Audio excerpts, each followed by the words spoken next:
Olá pessoal, sejam todos bem-vindos à 10ª lição da disciplina Instalações Elétricas do curso de Engenharia Elétrica da UFCG. Nesta aula abordaremos sobre a documentação das instalações elétricas, que são partes das diretrizes para a elaboração do projeto elétrico. Lembrando que o objetivo dessa lição já foi apresentado na primeira parte dessa lição, que é assimilar a importância do projeto elétrico, bem como saber elaborar a documentação para a submissão do projeto elétrico junto à concessionária de serviços elétricos, no nosso caso aqui, a Energisa. Então, no projeto elétrico, como foi apresentado anteriormente, ele apresenta uma série de informações da instalação elétrica, e essas informações, no projeto elétrico especificamente, lá na planta baixa, ela é representada através de símbolos gráficos. Então, esses símbolos gráficos, eles identificam uma série de informações lá na nossa instalação. Então, nessas informações que estão constantes lá na planta baixa, através dessa representação gráfica, deve estar presente, por exemplo, a localização dos pontos de consumo, sejam pontos de iluminação, pontos de tomada, os dispositivos de comando e manobra, no caso interruptores, outros dispositivos, se você tem, por exemplo, portão elétrico, o dispositivo onde é feito o acionamento desse portão elétrico. Deve ser apresentado também o encaminhamento e a identificação dos condutos na instalação, identificando qual é o seu diâmetro e quais são os circuitos presentes naquele eletroduto, naquele conduto, a identificação desses circuitos, os componentes, a seção desses condutores, então informar lá na planta baixa quais são os condutores de cada um desses circuitos. É bom e deve-se lembrar que um projeto elétrico ele não é único. Então, você pode ter uma instalação elétrica, pode contratar 10 projetistas e todos os 10 apresentarem projetos bem distintos, que essa opção aí é do projetista. O interessante é que esse projeto elétrico ele seja elaborado em concordância, em consonância com o proprietário das instalações, de forma que sejam atendidos, além dos requisitos técnicos, também os anseios do proprietário, que ele é quem vai fazer uso daquela instalação elétrica. Então, os componentes dessa instalação elétrica, que são previstos lá no projeto, eles devem ser seguidos e dimensionados conforme critérios técnicos, conforme os critérios determinados e apresentados pelas normas regulamentadoras. No nosso caso aqui, nós utilizamos a NR10 como norma regulamentadora e como norma técnica a norma NBR 5410 da ABNT. Então, na nossa instalação, lá na fase de projeto, esses circuitos da instalação eles devem ser divididos em quantos circuitos quanto necessários, aí fica a critério do projetista fazer essa divisão, de forma que essa divisão ela possa proporcionar uma eficiência energética, uma segurança, apresenta uma flexibilidade durante a instalação dos seus equipamentos e no manuseio dos equipamentos, facilidade de manutenção, dentre outras funções lá da sua instalação elétrica. Então, de forma que a sua instalação elétrica ela tem uma funcionalidade segura e eficiente. Quando a gente fala de segura, a gente está falando tanto do ponto de vista operacional, que tem a segurança de operação, quanto segurança no caso de reduzir os riscos de choques elétricos. E eficiente, de forma que você tem uma eficiência energética adequada naquela sua instalação para que não ocorra o desperdício de energia elétrica. De forma geral, o projeto elétrico, a documentação do projeto elétrico, ela compreende uma série de detalhes. Então, deve-se apresentar um memorial descritivo especificando exatamente as informações da sua instalação, deve ser apresentado plantas e detalhes da sua instalação, ou seja, como aqueles equipamentos vão ser instalados, onde é que eles estão localizados, deve ser apresentado um memorial de cálculo de como foi feito o dimensionamento dos componentes daquela instalação, desde condutos, eletrodutos, condutos e eletrodutos a mesma coisa, né?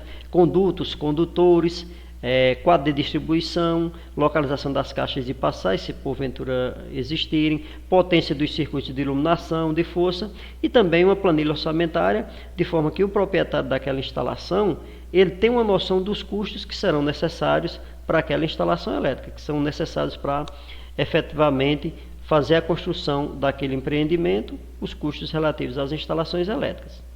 Então, no memorial da instalação elétrica, ela deve apresentar, nesse memorial, o objetivo e a localização da obra, ou seja, o que é aquele projeto elétrico, se é um projeto elétrico de baixa tensão, se é um projeto elétrico de uma unidade residencial, industrial, comercial, onde aquela unidade está localizada, o endereço, se é na zona rural, se é na zona urbana, o resumo da potência que foi prevista para aquela instalação, identificando os circuitos de força, a potência de iluminação e a potência dos circuitos de força. Fazer o cálculo da demanda daquela instalação consumidora, seguindo os critérios da concessionária ou os critérios do cliente.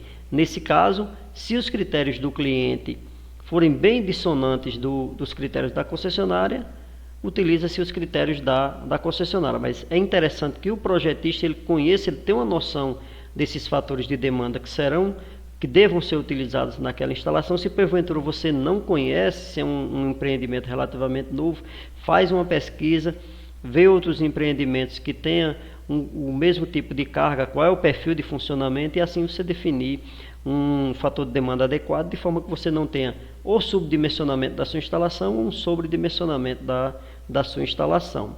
É interessante também que lá no seu projeto seja especificado quais são os dispositivos de proteção, quais são as curvas de atuação desses disjuntores e todas as informações que julgarem ser necessárias.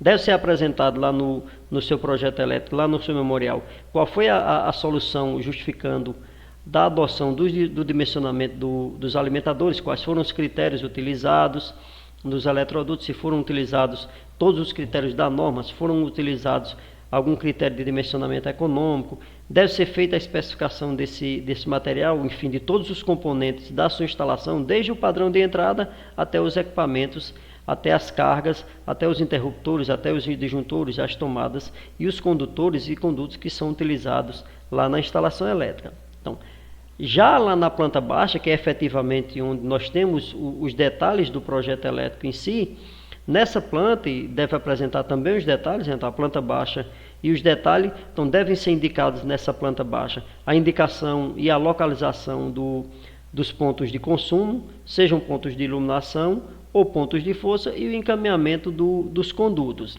Então nessa planta baixa deve apresentar também localização do quadro de medição, do quadro de distribuição, quais são os dispositivos de manobra e comando que foram apresentados naquela instalação. Deve ser apresentado uma planta de situação, de forma que a concessionária consiga localizar qual é o endereço daquele empreendimento e ela possa checar no sistema dela se aquela unidade que vai ser energizada, se o sistema dela tem capacidade de atender de forma rápida ou se é necessário fazer alguma intervenção ou uma repotencialização da rede. No projeto elétrico também deve ser apresentado o diagrama unifilar desde o ponto de entrada, do ponto lá de entrega da sua unidade, ou seja, incluindo o medidor de energia elétrica, até o quadro de distribuição, indicando quais são os circuitos terminais da sua instalação. Nessa indicação deve ser indicado quais são os condutores, quais são os dispositivos de proteção e comando, de forma que, ao ler o diagrama unifilar da sua instalação elétrica, você consiga fazer um endereçamento de todas as cargas da sua instalação, saber qual é a hierarquia de proteção que foi adotada naquela sua instalação. Além disso, na sua instalação deve ser apresentado as dimensões, o material, os detalhes do quadro de medição de energia elétrica, então no caso é o que a gente chama de padrão de medição de energia elétrica, apresentando todos os conjuntos de medição, se for medição direta, apresentar a caixa de medição, se for com medição indireta, apresentar a caixa de medição e a caixa dos componentes dos transformadores de instrumento que porventura tenha naquela instalação. Além disso, deve ser apresentado também os detalhes do sistema de aterramento daquela sua instalação, se é um sistema de aterramento com uma haste, com 3 hastes ou mais hastes, dependendo do padrão da concessionária. E além disso, todos esses detalhes, todos os símbolos que foram utilizados na instalação, eles devem ser representados através de símbolos gráficos. Esses símbolos, interessante que eles sejam normatizados através de normas, no caso aqui do Brasil, da NBR 5410, embora seja uma norma cancelada, mas ela ainda é utilizada, e na falta de alguma simbologia, utilizar normas internacionais como as normas da IEC, conforme sugerido pela ABNT. Além disso, é interessante que o seu projeto elétrico ele apresenta também um quadro de carga de todos os centros de distribuição daquela sua instalação, ou seja, todos os quadros de distribuição, especificando se aquele é um quadro de força, se é um quadro de luz, se é quadro de luz e força, qual é o tipo de carga que está conectado naquele circuito, quais são as correntes, quais são os condutores, qual é a seção dos condutores, qual é o dispositivo de proteção. Além disso, na sua planta baixa, deve ser indicado também um traçado dos condutos, ou seja, informar qual é o encaminhamento que aqueles condutos seguiram na sua instalação, por onde cada eletroduto ou conduto de forma geral esteja passando para levar os condutores até os pontos de alimentação das cargas. Dependendo da sua instalação, se for uma instalação muito complexa, é interessante também que você tenha detalhes e cortes da sua instalação, de forma que fique mais fácil a visualização de como foram instalados aqueles componentes. Principalmente se você tem alguns sistemas de iluminação, sistemas especiais, que eles devem ser instalados na fachada do prédio. Então é interessante que nesses casos, se você tem poste, interessante que sejam apresentados detalhes de forma que o eletricista, ao fazer a instalação daquela unidade, daquela instalação elétrica, ele siga todas as recomendações do projeto, de forma que a sua instalação executada ela seja a mais fiel possível ao projeto elétrico. Não menos importante, na nossa instalação, lá no nosso projeto, na documentação, deve ser apresentado o memorial de cálculo. Então, a partir desse memorial de cálculo, você vai apresentar todo o roteiro de cálculo, como foi feito o dimensionamento desses componentes da instalação, desde os condutores, a capacidade dos interruptores, dos disjuntores. Então, é interessante que todo esse memorial de cálculo ele seja apresentado, informando quais foram os fatores de demanda que foram utilizados, os fatores de correção de temperatura. Então, todas essas informações devem também estar apresentadas lá no memorial de cálculo da sua instalação. Alguns projetistas englobam essa memória de cálculo dentro do memorial descritivo, outros colocam como um anexo do projeto elétrico da instalação. E por fim, é interessante que a sua instalação, que o seu projeto, ele seja acompanhado de uma planilha orçamentária, porque aí o proprietário ele vai ter uma previsão dos custos daquela obra e, consequentemente, fazer uma programação de execução desses serviços. Para fazer o projeto elétrico da sua instalação, é interessante que antes de iniciar o projeto, algumas informações elas sejam coletadas junto ao proprietário ou junto ao arquiteto daquela instalação. Então, algumas informações básicas são, por exemplo, a planta de situação, saber onde é que aquela unidade está localizada, de forma a você verificar se existe rede de média tensão, de baixa tensão, se existe rede elétrica naquela região, de forma que você possa se antecipar junto à concessionária, para que quando a sua obra venha a ser concluída, eventualmente não tenha rede elétrica naquele ponto e o seu cliente aquela unidade não possa ser energizada. É interessante que você tenha também um projeto arquitetônico daquela unidade com os maiores detalhes possíveis, principalmente cortes e detalhes de algumas instalações especiais da sua unidade, de forma que ao locar os equipamentos elétricos aos pontos de consumo daquela sua instalação, você não venha entrar em choque com outras instalações, como instalações de gás, instalações de água, de forma que você tenha um projeto bem mais elaborado. Além disso, é interessante que você tenha as informações do projeto estrutural, onde é que passam vigas, pilares, o projeto das instalações hidrossanitárias, de gás, tubulações, então de forma que o seu projeto não entre em confronto com os demais projetos da sua instalação.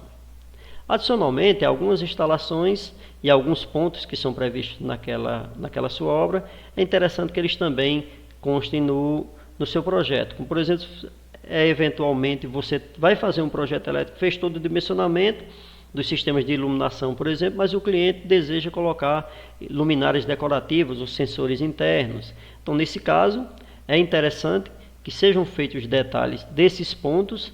Se forem luminárias decorativas ou sensores, eles não entram no dimensionamento da sua instalação por aquele método da área, já que são circuitos de iluminação que eles eventualmente não existe uma regra de uso. Então, nesse caso, essas luminárias decorativas, se forem luminárias, por exemplo, de uma estante, de algum outro ambiente lá da sua instalação, é interessante que essas luminárias, esses pontos, eles sejam acrescidos àquele dimensionamento inicial que nós fizemos no início nas aulas anteriores. Então, é interessante também que você tenha informações das previsões de cargas atuais e futuras da sua unidade, para você verificar se essas ações ou se a ampliação das cargas elas vão ser realizadas logo no projeto inicial ou após alguns anos, depende aí, que você possa ter essa comunicação com o cliente e possa então estabelecer qual a melhor ação, se fazer essa previsão logo no início ou pura e simplesmente quando for executar aquelas instalações. Então, é interessante também que você procure conhecer se vai haver algum equipamento especial naquela sua instalação, como ar-condicionados. Geralmente nos projetos elétricos nós fazemos a previsão do ar-condicionado, mas é o engenheiro mecânico quem deve fazer esse projeto do sistema de refrigeração. Então é interessante que ao fazer o projeto elétrico você já tenha essas informações.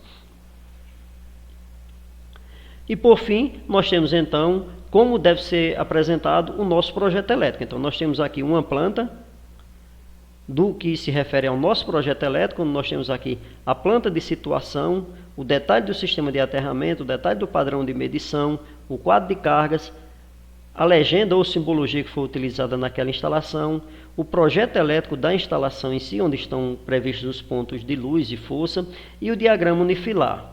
Então, inicialmente nós vamos apresentar a planta baixa. Então, na planta baixa da instalação deve ser previsto todos os pontos de consumo e os pontos de acionamento e comando. Então, os pontos de consumo de iluminação e tomada, os pontos de acionamento são os interruptores. O quadro de distribuição, alocação e encaminhamento dos eletrodutos, quais são os condutores que estão previstos naqueles eletrodutos, bem como informar qual é a seção dos condutores de cada circuito. Observe que aqui nós temos o circuito 2, identificando que é um condutor, que são condutores de 1,5, circuito 2, condutores de 1,5, circuito 1, condutores de 1,5, circuitos 7 e circuito 8, condutores de 6 milímetros. Aqui os circuitos 3, 4 e 5, os demais circuitos não estão apresentados a seção do condutor, porque são condutores de 2,5. Então, nesse caso, você coloca uma informação lá na legenda que os circuitos aqui que não estão previstos, que não estão identificados, a seção do condutor que não está sendo identificada, que são condutores de 2,5, para que você não tenha tanta informação na sua planta. É interessante também que seja apresentado o diâmetro dos eletrodutos. Nessa instalação aqui não está sendo apresentado o diâmetro dos eletrodutos, pois são todos eletrodutos de 20 milímetros. Quando você faz essa divisão dos circuitos e a divisão dos circuitos por condutores de forma bem adequada, no caso aqui o critério utilizado foi não utilizar mais do que 3 circuitos por eletroduto, que nos resultou no máximo de um conduto de um eletroduto de 20 milímetros. Então todos os eletrodutos aqui, como o eletroduto de 20 milímetros do tipo corrugado é o de menor seção utilizado nessa instalação, todos os eletrodutos aqui, eles são eletrodutos de 20 milímetros. Se eventualmente nós tivéssemos esse trecho aqui, por exemplo, com eletrodutos de 25 milímetros, teríamos que identificar aqui que o eletroduto aqui é um eletroduto de 25 milímetros. Então, essa aqui é um detalhe de como pode ser apresentada a planta baixa da instalação. Para essa instalação, temos aqui o detalhe do diagrama unifilar. Então, nós temos aqui o quadro de medição, então, o medidor de energia elétrica, que ele tem um disjuntor tripolar de 40 amperes, com capacidade de interrupção nominal de curto-circuito de 5 kA. A seção dos condutores, então aqui é uma alimentação trifásica com 3 condutores de 6 milímetros e o condutor neutro também de 6 milímetros. Nós temos aqui a indicação dos dispositivos de proteção contra surto que estão instalados no quadro de medição de energia elétrica. E aqui nós temos o quadro de distribuição de energia elétrica. Lá, como essa unidade só tem um quadro de distribuição, nós temos o disjuntor geral, temos o interruptor diferencial geral, em série com o nosso disjuntor. Então aqui nós temos a proteção contra sobrecarga e aqui nós temos a proteção contra fuga de corrente, então proteção contra choques elétricos. E aqui nós temos os circuitos da nossa instalação, os circuitos terminais com a identificação do circuito, qual é o tipo de circuito, no caso aqui iluminação, qual é a seção dos condutores, qual é o dispositivo de proteção, no caso aqui um disjuntor de 10 amperes com capacidade de interrupção nominal de 3 kA, qual é a fase que ele está conectado, e aqui nós temos os dispositivos de proteção contra surto. Então esse é o detalhe do nosso diagrama unifilar. Devemos apresentar também um detalhe do sistema de aterramento. Nós temos aqui o sistema de aterramento composto por 3 hastes, haste de diâmetro 16 mm com comprimento de 2,40 m. Então, essas hastes devem ser espaçadas entre si de 3 metros, conforme determina a NDU 001 do Grupo Energisa. Então, esse é o detalhe do sistema de aterramento. Dependendo da unidade, a malha de aterramento é composta apenas de uma haste. No nosso caso, são 3 hastes. Deve ser apresentado também na planta baixa, junto com a planta baixa, o quadro de cargas da unidade, onde deve ser apresentado todos os circuitos da unidade, o tipo de carga que é conectado naquele circuito, quais são as informações do circuito, como tensão, potência, fator de potência, potência em watts, a corrente nominal daquele circuito, qual é a seção do condutor daquele circuito e qual é o dispositivo de proteção. Deve ser apresentado também um padrão de entrada de medição de energia elétrica, ou seja, os detalhes do padrão de medição de energia elétrica daquela unidade, informando se aquela unidade, o conjunto de medição vai ser instalado num poste, numa mureta ou na própria fachada da edificação. Deve ser apresentado também a planta de situação da unidade, com detalhe da localização da unidade, informando também qual é o norte geográfico da sua instalação, de forma que a concessionária possa localizar aquela sua instalação. E por último, aqui no nosso caso, a legenda e a simbologia dos símbolos que foram utilizados lá na planta baixa, ou nos detalhes lá do diagrama Unifilar. Então, essas simbologias, é interessante que sejam utilizadas simbologias padronizadas. Aqui são as simbologias utilizadas pela norma NBR 5444, embora seja uma norma cancelada, como explicado, mas ainda é utilizada essa simbologia. Na falta de uma simbologia, você pode utilizar normas internacionais e fazer a identificação aqui, o que representa aquele símbolo na sua instalação, seja um interruptor, ponto de luz, tomada, quadro de medição, disjuntores e outros equipamentos que aqui não estão presentes, como DPS, dispositivo diferencial residual, no caso o interruptor DR. Então, todos esses símbolos que foram utilizados lá na planta baixa, eles devem ser especificados aqui na legenda. Então, esse projeto elétrico é interessante que ele seja apresentado em um formato padronizado pela concessionária, aqueles formatos padronizados pelas normas, os formatos utilizados A4, A3, A2, A1, A0. Então, é interessante que você faça essa adequação e a distribuição dos seus desenhos nesse formato, de forma que a sua diagramação do seu desenho ela fique bem distribuída, de forma que o seu projeto fique visualmente bem apresentável. Aqui na legenda do seu formato deve ser apresentado o título do projeto, o local, o bairro, quem é o proprietário daquela edificação, quem é o autor do projeto e o conteúdo daquele desenho. Então, se existe mais de uma página, apresentar quais são os desenhos que constam em cada página. Especificar também qual é a data que aquele projeto foi elaborado e quais são as escalas que foram utilizadas naquele projeto, naqueles desenhos. Para aquelas unidades consumidoras com carga igual ou inferior a 75 kW e edificações até 3 unidades consumidoras, devem ser seguidos os requisitos estabelecidos pela NDU 001. Ou seja, edificações que têm um consumidor, 2 consumidores ou 3 consumidores e essa carga seja igual ou inferior a 75 kW, deve ser seguida a NDU 001. Se a carga for superior a 75 kW, devem ser seguidos os requisitos da NDU 003.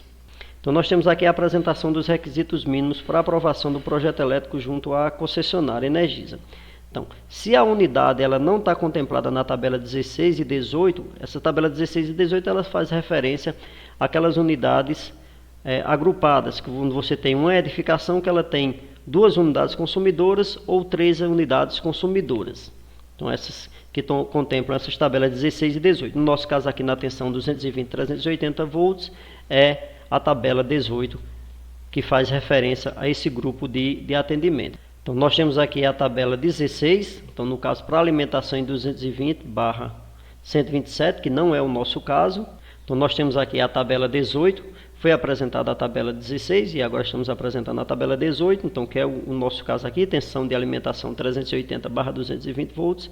Então, se a nossa unidade consumidora contemplar em alguma dessas situações aqui, não é necessário apresentar o projeto elétrico da edificação. Você apresenta, faz o padrão de medição, instala o padrão de medição de energia elétrica daquela unidade e faz uma solicitação de energia elétrica àquela unidade consumidora. Observe-se aqui que para categorias de atendimento T3 ou superior, aí já é necessário que você apresente o projeto elétrico da sua unidade consumidora. Então, no nosso caso, como nós somos atendidos ou em tensão monofásica 220 ou 380 trifásica, então se você tem 2 unidades consumidoras monofásica, seja M1 ou M2, você tem uma unidade monofásica e uma trifásica, aqui M1 na categoria M1 e aqui na categoria T1. Então, essas unidades aqui não é obrigatório que você apresente o projeto elétrico da sua unidade consumidora.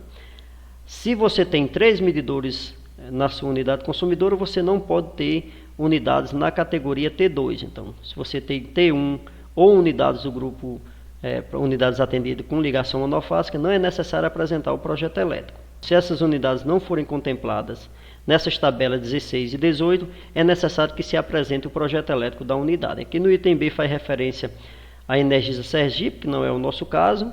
O item C, ele faz referência aqui a Energisa Borborema e a Energisa Paraíba, que é o nosso caso. Então, se a nossa unidade consumidora ela for contemplada ou deva ser atendida nas categorias T3 a T5, nesse caso, é obrigatório que seja apresentado o projeto elétrico daquela unidade. No caso aqui da Energisa, a apresentação do projeto ela é através de e-mail digital. Então, você elabora o projeto e envia esse projeto para a concessionária. Aqui estão as informações e as diretrizes, as orientações para a submissão desse projeto. Através desse link você tem todas essas informações do procedimento de envio. Então, esses projetos eles são enviados para a Energisa e eles têm até 30 dias para fazer uma análise desse projeto, e sendo aprovado, você pode então iniciar os trâmites para fazer o pedido de ligação de energia. Quando aprovado o projeto elétrico, esse projeto ele tem uma validade de 24 meses. Se eventualmente mudou a norma da concessionária, mudou o padrão, o seu projeto continua ainda sendo válido. Os documentos necessários para apresentar o projeto elétrico deve, no nosso caso aqui, apresentar a ERT, que é o documento de responsabilidade técnica. Se eventualmente nossa instalação ela tem uma entrada subterrânea que passa por proprietários, por terceiros, aí você deve ter essa autorização do proprietário. Deve ser apresentado o memorial descritivo daquela instalação, apresentando, como já apresentado anteriormente, o objetivo, localização, resumo da potência, cálculo da demanda, justificativa da solução no dimensionamento dos alimentadores, condutores e eletrodutos, a data de previsão da ligação. No caso, essa data de previsão ela tem como norte orientar a concessionária de quando o cliente pretende fazer uso de energia elétrica naquela edificação, de forma que, se eventualmente precisar fazer uma reforma naquela rede, ela saiba qual é o tempo que ela tem para fazer a adequação da rede. Caso seja uma unidade nova, que ela não tem ainda energia elétrica, aí deve se informar também no projeto que se trata de uma unidade nova. E, por fim, deve ser apresentada a especificação de todos os materiais, equipamentos e dispositivos que foram utilizados, desde o padrão de entrada até os equipamentos internos da sua edificação. Então, no caso aqui da Energisa, esses documentos eles devem ser apresentados em formato PDF. Então, essas são as diretrizes para a apresentação do projeto elétrico da edificação. No projeto elétrico deve constar o nome e os dados, o número do registro do conselho de classe do profissional que fez a elaboração daquele projeto, bem como do proprietário daquela unidade consumidora. Deve ser apresentada a planta de situação, planta baixa, diagrama unifilar. Então, todas essas informações foram passadas anteriormente, né? Desenhos de vista frontal ou cortes, detalhe do sistema de aterramento, quadro de cargas da unidade, quais foram os métodos utilizados na instalação e no dimensionamento dos condutores da edificação. Se essa unidade ela vai ser atendida com ramal de ligação aéreo, então deve ser apresentado também quais são os detalhes dessa unidade, onde é que vai ser feita essa fixação do ramal de ligação da unidade. As pranchas que foram utilizadas para a elaboração do projeto, elas devem ser apresentadas em formatos padronizados, segundo a NBR 16752. Além disso, os desenhos apresentados lá junto com o projeto elétrico, as pranchas devem seguir os formatos padronizados pela BNT NBR 16752, e os arquivos dos desenhos eles devem ser apresentados no formato de extensão DWG, que é o formato do AutoCAD, né? Aqui nós temos os detalhes para a ligação de canteiros de obra, que não se aplica no nosso caso. Vimos nessa aula as diretrizes para a elaboração do projeto elétrico de unidades simples, né, unidades consumidoras individuais. Na próxima aula apresentaremos as diretrizes para a elaboração do projeto elétrico de múltiplas unidades consumidoras, ou seja, quando você tem mais de um consumidor naquela edificação, seguindo as diretrizes do padrão da concessionária Energisa. Então, até a nossa próxima videoaula.